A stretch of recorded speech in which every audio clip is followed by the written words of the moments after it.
Bonjour et bienvenue dans cette vidéo relative à la correction de l'exercice 1 de la série de TD numéro 5. Exercice 1. Donnez la représentation de Lewis des atomes et ions suivants: H, Be, B, C, N, O, O2-, F, P, S, Cl, I et I-. Deuxièmement, donnez la représentation de Lewis des molécules et ions moléculaires suivants: H2O, NH3, CH4, NH4+, CO2, SO2, BF3, BeCl2, PCl3, HClO, HClO4, H2SO4, HSO4-, SO4-, HNO3, NO3-, PCl5, SF2, SF4 et SF6. Quels sont les composés qui n'obéissent pas à la règle de l'octet? Donnez l'arrangement, figure de répulsion, des doublés électroniques et la géométrie de chaque molécule. Troisièmement, influence des doublés non liants et de la nature de l'atome central. Comparez les angles HOH, HNH, HCH dans les molécules H2O, NH3 et CH4. Comparez les angles HNH, HPH et HASH dans les molécules NH3, PH3 et ASH3. Représentation de Lewis des atomes. Hydrogène 1. Structure électronique 1s1. Il présente un électron célibataire sur la couche externe. La représentation donc est H avec un seul électron célibataire. Be, structure électronique 2s2. La couche externe est constituée de 2 électrons. Dans la représentation de Lewis, on écrit le symbole et le nombre d'électrons dans la couche externe. B5, structure électronique 2s2, 2p1. Dans la couche externe, il y a 3 électrons, donc autour de B, on met 3 électrons. Le carbone, structure électronique hélium 2s2, 2p2. 4 électrons autour du carbone. L'azote, structure électronique 2s2, 2p3. Sur la couche externe, il y a 5 électrons, donc on représente un doublé et 3 électrons célibataires. Oxygène, structure électronique hélium 2s2, 2p4. Sur la couche externe, il y a 6 électrons qui seront représentés par 2 doublés et 2 électrons célibataires. O2-, structure électronique 2s2, 2p6. C'est la structure électronique d'un gaz noble qui est le néon. Donc autour de l'oxygène O2-, nous avons 4 doublés. Le fluor, hélium 2s2, 2p5, 7 électrons dans la couche externe, donc 3 doublés plus 1 électron célibataire. Le phosphore, structure électronique néon 3s2, 3p3, 5 électrons dans la couche externe, donc 1 doublé plus 3 électrons célibataires. Le soufre, néon 3s2, 3p4, 6 électrons, donc 2 doublés et 2 électrons célibataires. Le chlore, néon 3s2, 3p5, 7 électrons dans la couche externe, donc 3 doublés plus 1 électron célibataire. L'iode, krypton 4d10, 5s2, 5p5. Dans la couche externe, il y a 7 électrons, donc on les représente par 3 doublés plus 1 électron célibataire autour de I. I-, structure électronique krypton 4d10, 5s2, 5p6, c'est la structure du xénon qui est un gaz noble. Sur la couche externe, il y a 4 doublés. Donc on représente I- entouré de 4 doublés. Pour la molécule H2O, l'oxygène est entouré de 6 électrons et l'hydrogène possède un électron. H et O vont mettre en commun 2 électrons pour former une première liaison OH et une deuxième liaison OH. On obtient donc le schéma de Lewis suivant où l'oxygène est entouré de 2 doublés non liants et 2 doublés liants. Pour NH3, l'azote est entouré de 3 électrons célibataires et un doublé. La mise en commun d'un électron célibataire de l'azote avec chaque électron des hydrogènes donne 3 liaisons NH. Donc, la molécule NH3 sera constituée par l'azote qui est entouré de 3 liaisons et un doublé non liant. Pour la molécule CH4, le carbone est entouré de 4 électrons, donc il va se former 4 liaisons CH par mise en commun des électrons de l'hydrogène avec les électrons du carbone. Pour NH4+, nous avons formation de 3 liaisons NH par mise en commun de 2 électrons entre l'azote et les 3 hydrogènes. La quatrième liaison est formée par mise en commun du doublet de l'azote avec le proton H+. H+, qui présente une lacune électronique. Donc on a formation d'une liaison covalente dative. Et on obtient donc le schéma de Lewis de l'ion NH4+, où l'azote est entouré de 4 liaisons NH. Pour CO2, le carbone est entouré de 4 électrons et l'oxygène est entouré de 6 électrons, 2 doublés et 2 électrons célibataires. La mise en commun de 4 électrons entre l'oxygène et le carbone donne une double liaison CO et une deuxième double liaison CO avec l'autre oxygène, ce qui donne C double liaison O, C double liaison O. Chaque atome, carbone et oxygène, est entouré de 4 doublés. La règle de l'octet est vérifiée. Pour SO2, le soufre et les 2 oxygènes mettent en commun leurs électrons célibataires pour donner 2 doubles liaisons SO. Il reste un doublé sur le soufre et 2 doublés sur chaque oxygène. Chacun des 3 électrons célibataires du bord est mis en commun avec l'électron célibataire d'un fluor pour former 3 liaisons BF. Le bord se trouve ainsi entouré de 3 doublés liants et le fluor est entouré de 3 doublés non liants et un doublé liant. Molécule BeCl2. Les 2 électrons célibataires du béridium sont mis en commun avec chaque électron célibataire du chlore pour former une liaison BeCl. Le béridium se trouve ainsi entouré de 2 doublés liants et le chlore est entouré de 3 doublés non liants et d'un doublé liant. Pour la molécule PCl3, 3 électrons célibataires du phosphore sont partagés avec chacun des électrons célibataires du chlore pour former 3 liaisons PCl. Le phosphore se trouve ainsi entouré de 3 doublés liants et un doublé non liant, et chaque chlore est entouré de 3 doublés non liants et un doublé liant. Molécule HCl. Le chlore est entouré de 3 doublés non liants et d'un électron célibataire. La mise en commun de l'électron du chlore avec l'électron de l'hydrogène donne une liaison ClH. Un doublé électronique du chlore est mis en commun avec l'oxygène pour former une liaison covalente dative et on obtient Cl, liaison H, Cl, liaison O. Il reste 2 doublés non liants sur le chlore et 3 doublés non liants sur l'oxygène. Molécule HClO4. Le chlore est entouré de 3 doublés et un électron célibataire. Il se forme une liaison avec l'oxygène par mise en commun de 2 électrons et une deuxième liaison OH avec l'hydrogène par mise en commun de 2 électrons. Ensuite, avec les 3 autres oxygènes, il va se former des liaisons covalentes datives pour former 3 liaisons ClO. Donc on obtient le chlore lié aux 4 oxygènes et l'oxygène est lié à l'hydrogène. Par un réarrangement des doublés non liants, on peut avoir une autre forme mésomère où le chlore est lié aux oxygènes par des doubles liaisons.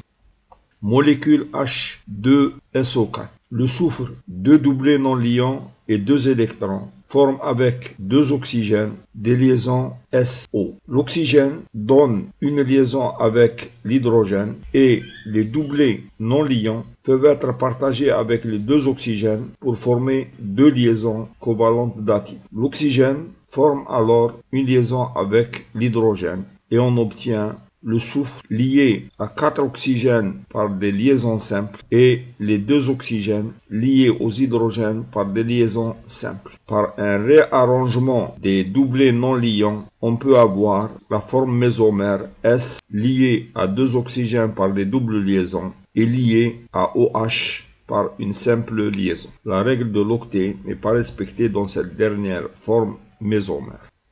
HSO4-, comme précédemment, le soufre peut se lier à 2 oxygènes. La charge négative est attribuée à cet oxygène. Et il y a deux liaisons covalentes datives qui peuvent se former avec les deux autres oxygènes. Donc, au final, on obtient le soufre lié aux quatre oxygènes par des simples liaisons. Et cet oxygène porte une charge négative. Donc, on obtient S double liaison O, liaison simple OH, liaison simple O-. SO4 2-, le soufre entouré de 6 électrons va se lier aux deux oxygènes par une double liaison et aux deux autres oxygènes par une simple liaison. Il se forme alors S double liaison O, simple liaison O, simple liaison O. SO4 2-, chaque atome d'oxygène est entouré de 4 doublés. Le soufre ne respecte pas la règle de l'octet. HNO3, l'azote, entouré de 5 électrons, va se lier par une double liaison au premier oxygène et par une simple liaison au deuxième oxygène. Le troisième oxygène dispose d'une racine électronique qui permet une liaison de coordination dative avec l'azote. On aura N double liaison O, simple liaison OH. On peut déduire la représentation de Lewis de NO3- à partir de la formule de HNO3 établie précédemment en enlevant un proton H+. On obtient alors NO3 avec deux charges négatives et une charge positive qui sont appelées des charges formelles. Donc globalement, deux charges négatives plus une charge positive donne une charge négative. Les charges formelles indiquées dans cette représentation sont obtenues en retranchant le nombre d'électrons qui entourent l'atome dans son état fondamental, par exemple pour l'oxygène c'est 6, du nombre d'électrons qui l'entourent dans la représentation de Lewis. Ici on a 2, 4, 6 et un 7. Donc 7 moins 6 égale 1, donc l'oxygène est porteur d'une charge négative d'un électron. Pour l'azote, il est entouré de 1, 2, 3, 4 électrons, alors que dans son état fondamental, il devrait être entouré de 5 électrons. Donc, il lui manque un électron, d'où la charge formelle plus. Sur la couche externe du phosphore, il y a 5 électrons qui donnent, par mise en commun de l'électron célibataire du chlore, 5 liaisons PCl, d'où la représentation de la formule de Lewis de PCl5. Le phosphore est entouré de 5 doublés, donc la règle de l'octet n'est pas respectée.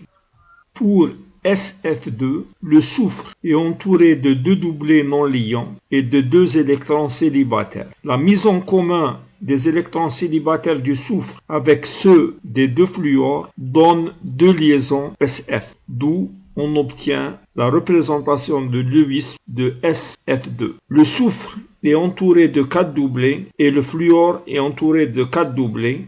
La règle de l'octet est respectée.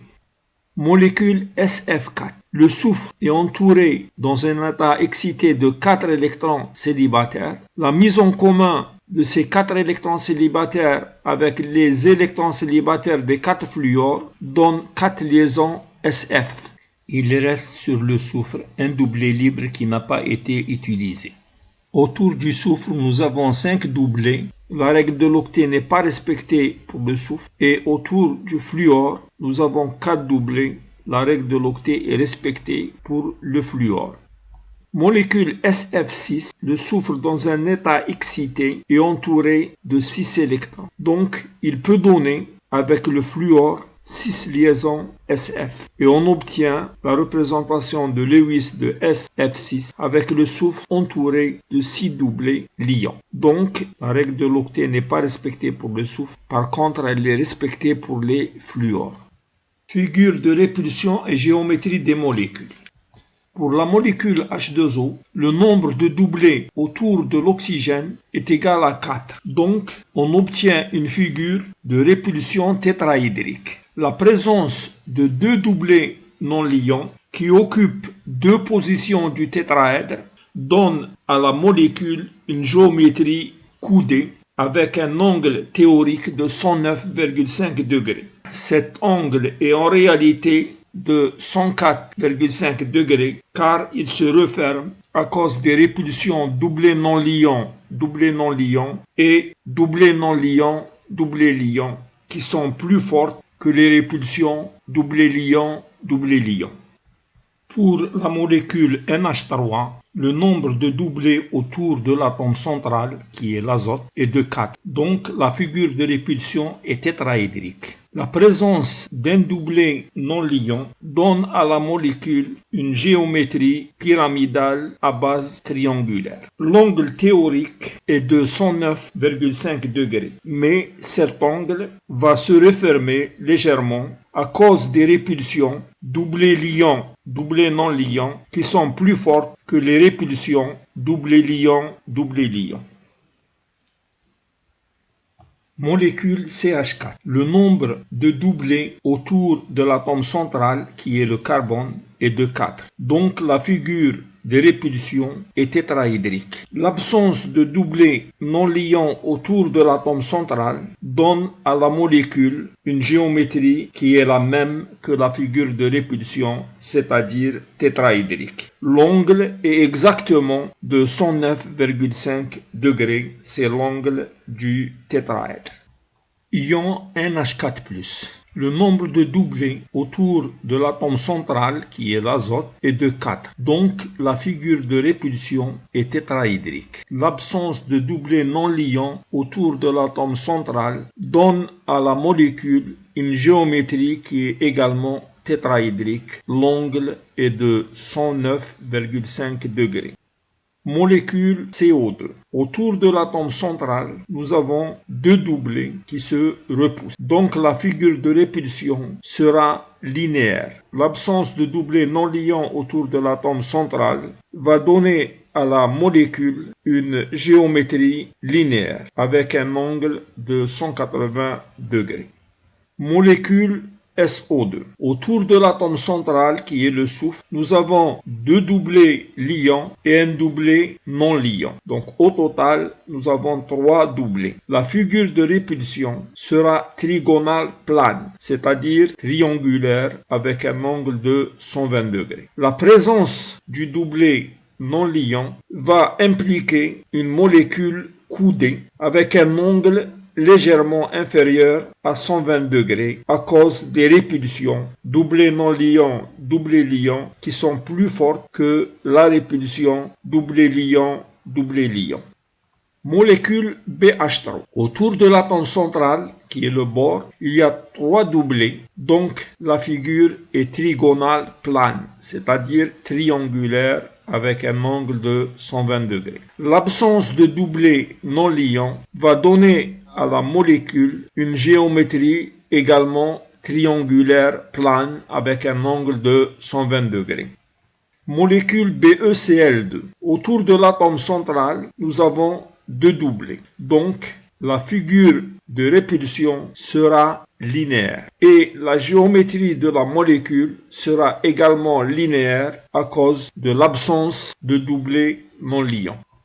Molécule PCl3. Autour de l'atome central, qui est le phosphore, il y a trois doublés liants et un doublé non liant. Donc au total, 4 doublés. La figure de répulsion sera tétraédrique et la molécule aura une géométrie pyramidale à base triangulaire avec un angle théorique de 109,5 degrés. Cet angle va se refermer à cause des répulsions doublé non liant qui sont plus fortes que des répulsions doublé liant. Molécule HClO. L'atome central, qui est le chlore, est entouré de deux doublés liants et deux doublés non liants. Donc au total, 4 doublés. La figure de répulsion sera donc tétraédrique. La présence des deux doublés non liants va impliquer une géométrie coudée avec un angle théorique de 109,5 degrés. Cet angle va légèrement se refermer à cause des répulsions doublé non liant et doublé non liant qui sont plus fortes que la répulsion doublé liant. Molécule HClO. L'atome central qui est le chlore est entouré de 4 doublés. Donc la figure de répulsion est tétraédrique et la géométrie est également tétraédrique puisqu'il y a absence de doublés non liants. L'angle est égal à 109,5 degrés. Molécule H2SO4. Le soufre est entouré de 4 doublés. Nombre de doublés total égale 4. La figure de répulsion est tétraédrique et la géométrie est également tétraédrique avec un angle de 109,5 degrés. Ion SO4-. Le soufre est entouré de 4 doublés, donc la figure de répulsion est tétraédrique et la géométrie de la molécule est également tétraédrique puisqu'il y a absence de doublés non liants.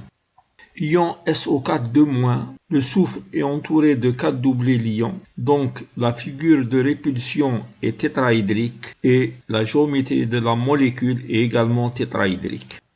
Molécule HNO3. L'azote est entouré de 3 doublés, donc la figure de répulsion est trigonale plane avec un angle de 120 degrés. Et l'absence de doublés non liants implique que la géométrie de la molécule est également trigonale plane. Ion NO3-. Autour de l'azote, il y a 3 doublés liants. Donc la figure de répulsion est trigonale et la géométrie de la molécule est aussi trigonale avec un angle de 120 degrés puisqu'il y a absence de doublés non liants autour de l'azote. Molécule PCl5. Le phosphore est entouré de 5 doublés, donc la figure de répulsion est une bipyramide à base trigonale. Il y a 2 types d'angles, 90 degrés et 120 degrés. La géométrie de la molécule sera également une bipyramide trigonale car il y a absence de doublés non liants autour de l'atome central. Molécule SF2. Le soufre est entouré de 2 doublés liants et de 2 doublés non liants. Donc le total des doublés entourant l'atome central est égal à 4. La figure de répulsion est donc tétraédrique. Comme 2 sommets du tétraèdre sont occupés par les doublés non liants, la géométrie de la molécule sera coudée. L'angle est théoriquement égal à 109,5 degrés, mais en réalité, il va être inférieur car il y a répulsion des doublés non liants entre eux et répulsion doublés non liants, doublés liants, qui sont plus fortes que la répulsion doublés liants, doublés liants. Molécule SF4. Le soufre est entouré de 4 doublés liants et un doublé non liant. Donc au total 5 doublés. Donc la figure de répulsion est une bipyramide trigonale. On a 2 types d'angles, 90 degrés et 120 degrés dans le plan équatorial. La présence du doublé non liant implique une forme géométrique balançoire. Molécule SF6. Le soufre est entouré de 6 doublés, donc la figure de répulsion est un octaèdre ou bipyramide à base carrée. Et la géométrie de la molécule sera également octaédrique ou bipyramide à base carrée avec des angles égaux à 90 degrés. Troisième question, on demande de comparer les angles HOH, HNH et HCH dans les molécules H2O, NH3 et CH4. La diminution progressive de l'angle de liaison quand on passe de CH4 à NH3 puis H2O est due à la répulsion des doublés électroniques selon la nature des doublés mis en jeu, doublés liants ou doublés non liants. Les répulsions entre doublés se classent comme suit. Répulsion doublé non liant supérieure à la répulsion doublé non liant qui est elle-même supérieure à la répulsion doublé liant. Dans H2O, qui présente 2 doublés non liants, les répulsions sont plus grandes que dans NH3, qui ne présente qu'un seul doublé non liant, lesquels sont encore plus importants que les répulsions doublé liant dans la molécule CH4, qui ne comporte aucun doublé non liant. CH4 est tétraédrique. Comme l'atome de carbone ne porte aucun doublé non liant, les angles HCH sont exactement égaux à 109,5 degrés. NH3 est pyramidal. Comme l'atome d'ammoniac porte un doublet non liant, les angles HNH se referment légèrement et passent de 109,5 degrés à 107 degrés. Dans la molécule d'eau qui est plane et coudée, comme l'atome d'oxygène comporte deux doublets non liants, l'angle HOH se referme encore plus que dans les molécules précédentes.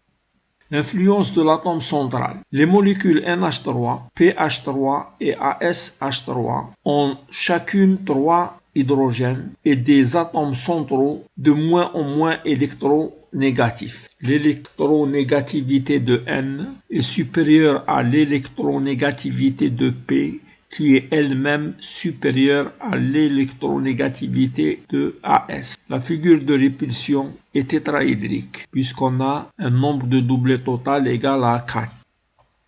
Donc la molécule se présente sous forme pyramidale avec un doublet non liant. Pour la molécule NH3, les électrons des doublets de liaison sont plus rapprochés vers l'azote, car l'azote est plus électronégatif. La répulsion devient alors plus grande puisque la distance entre les doublets est plus petite. Donc le doublet liant est de moins en moins attiré et la répulsion devient de moins en moins grande quand on passe de NH3 à PH3 puis à ASH3, ce qui entraîne une diminution de l'angle HAH qui passe de 107,8 degrés pour l'ammoniac à 93,9 degrés pour PH3 et à 91,6 degrés pour ASH3. Merci de votre attention.